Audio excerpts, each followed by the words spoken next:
Hello, good morning. Welcome back to my channel. Papasok na naman tayo sa trabaho. Tara, samahan niyo ako pumasok sa trabaho at ikutin na naman natin yung buong Metro Manila. As usual, maglalakad naman tayo maghapon sa trabaho. Mahal na kasi ang pamasahe ngayon, kailangan natin maglakad maghapon.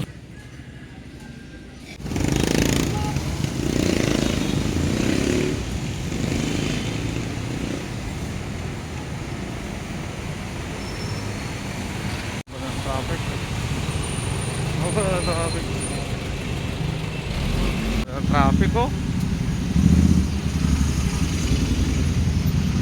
Nandun kasi si Mayor eh. Traffic.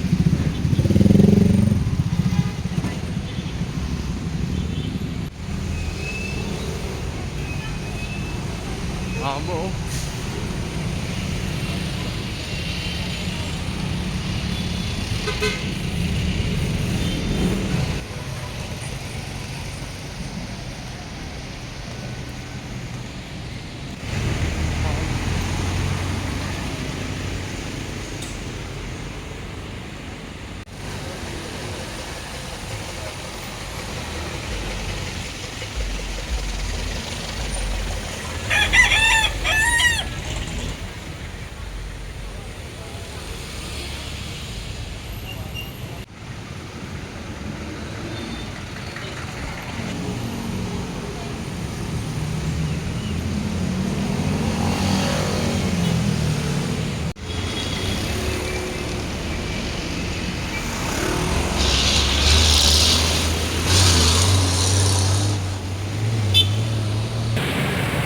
Umalis ako kaya sa bahay around 7 AM. So naglalakad pa lang ako sa unang branch na pupuntahan ko ngayon. Napakahaba ng traffic, pero wala namang problema kasi naglalakad lang ako. So ngayon ang oras ay alas 8 na, alas 8:20. Malapit na ako sa first branch ko.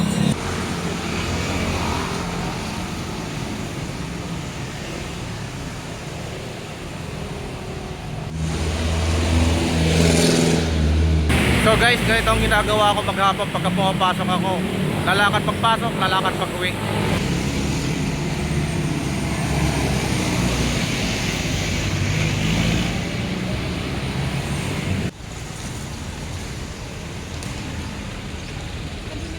Ayan, finally, dito na ako sa branch na pinapasukan ko. Grabe. Umalis ako kanina sa may bahay ng around 7 AM. O ngayon nandito na ako sa may branch ng 8:15. So isang oras halos lagpas yung nilakad ko simula sa bahay hanggang sa pagpasok dito sa trabaho ko. So yun guys, tapos na ako doon. Lilipat na naman ako sa ibang branch. Maglalakad na naman tayo.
Nagtatrabaho kasi ako bilang field merchandiser sa mga Mercury Trucks, supermarket at saka mga 7-Eleven. Kaya kung saan, palagi na lang ako naglalakad pagka tuwing ako ay rumuruta sa trabaho. Kailangan lang talaga magtiis, tiyaga. At yung pagod na andyan na yan, pero kailangan talaga tiisin para mapuntahan mo lahat yung mga pupuntahan mo ng mga brand.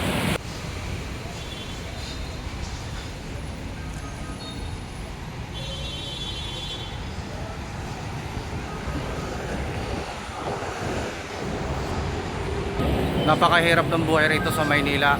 Kailangan mo talaga mag-chase at kailangan mo talaga makapag-ipon dito. Kailangan mo talaga makisama at kailangan mo talaga magsipag. Kasi kung wala ka yan, magugutom ka.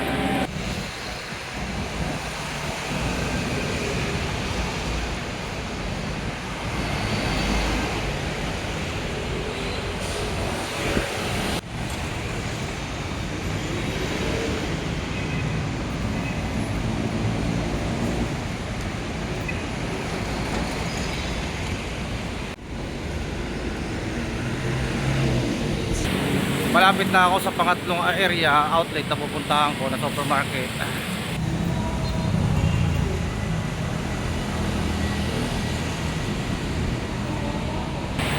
Pahinga muna ako kasi medyo napagod ako kakalakad. Kanina pa ako naglalakad.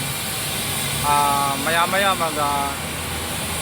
tatanghalian na, para pagkatapos ko kumain tuloy-tuloy na naman ako sa trabaho. So yun yung mga pinupuntahan ko ng mga branch guys. Yan,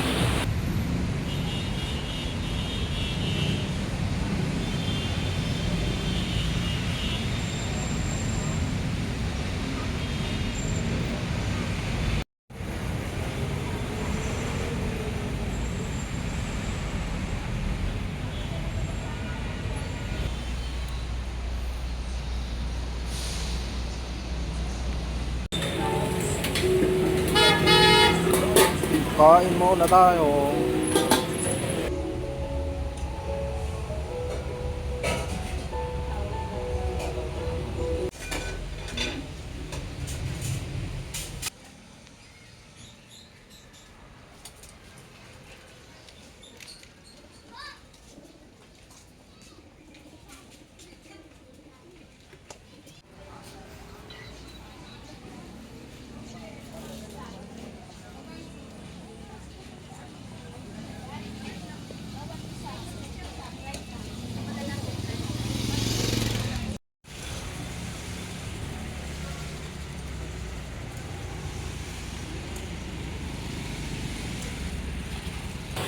Kinagandahan lang dito sa trabaho ko kasi hawak ang oras ko. Kahit anong oras, pwede ko tapusin kaagad para maaga ako makauwi. Guys, sa mga nanonood ng video ko, sa mga tumatapos ng video ko, maraming salamat. Baka pwede naman pahingin ng subscribe sa inyo dyan. Maraming salamat po.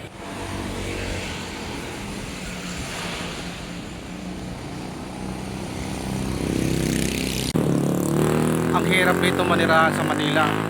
Lalo na pagka wala kang trabaho, wala kang bahay na mauuwian, nangungupahan ka lang, kailangan mo rito yung diskarte sa buhay para umasiso ka. At hindi lang yan guys, kailangan mo rin magtipid dito kasi sobrang mahal ng bilihin dito sa Manila. Lipat na naman ako sa ibang area, galing na ako doon, oh. Yun, galing na ako doon, lipat na naman ako sa ibang area, lalakad na naman tayo. Tara, let's go! Sabi hindi nakakaalam yung trabaho ko, merchandiser, roving po ako. Kaya naglalakad ako sa trabaho.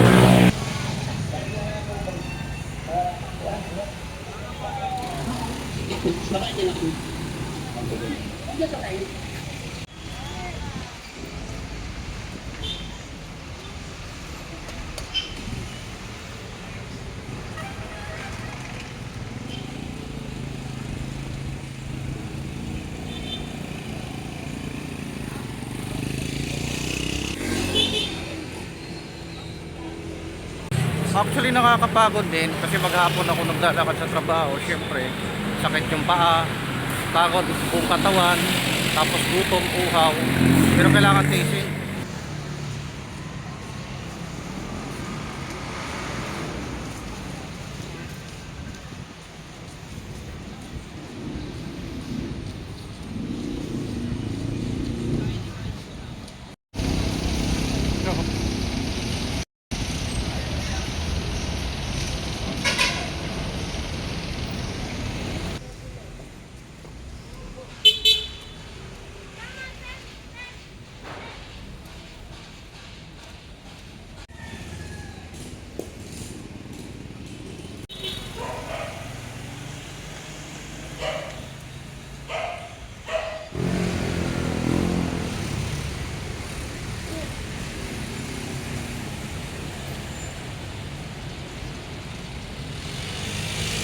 Pagod. Alam mo yon, yung sobrang pagod, nakakapanghina dahil sa maghapon nakakalakad mo pero kailangan mo talaga tiisin.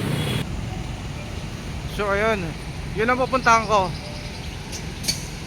Dito na ako sa may Dimas na lang, oh.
Nanunuyo na yung lalamunan ko sa uhaw.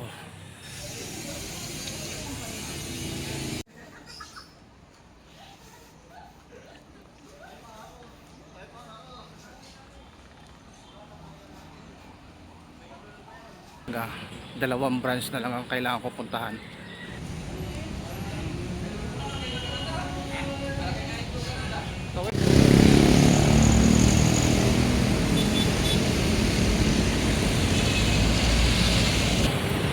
Grabe.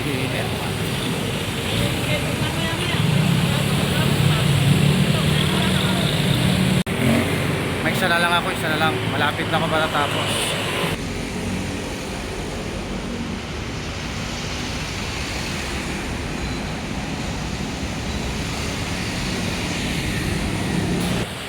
Ay, salamat, matatapos din sa trabaho.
grabe. Sa mga hindi kaya maglakad, siguro hindi kakayanin kung gaano kalayo tinagal yung lakad ko simula sa trabaho, pauwi, pagpasok.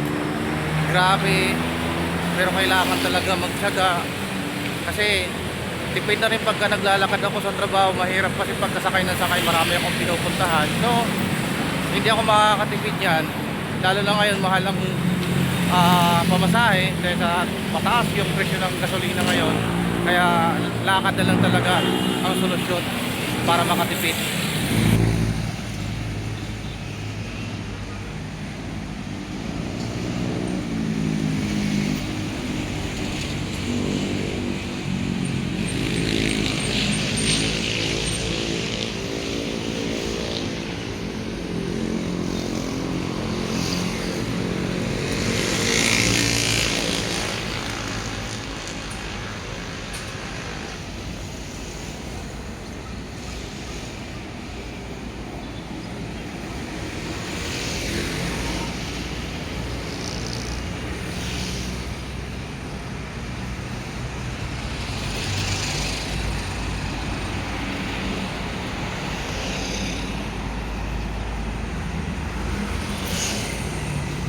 Tapos mamaya kakanan ako doon ako dadaan.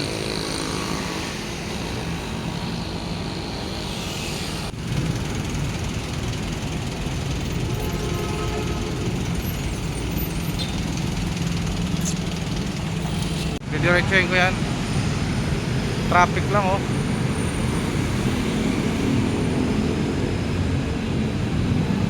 Yun, tawid tayo.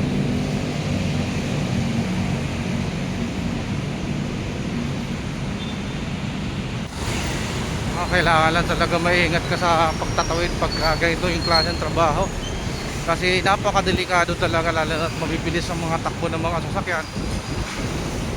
Kunting ingat lang. Pero ako, pinapasa-Diyos ko na lang na pagka umaalis ako sa bahay, sana iligtas ako ng Panginoon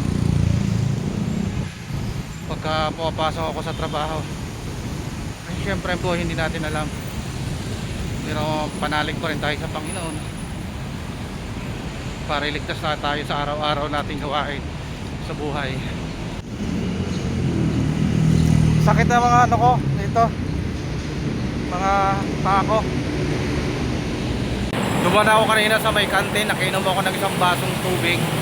So pinagpapawisan ako, mas ganado ako maglakad pagka pinagpapawisan ako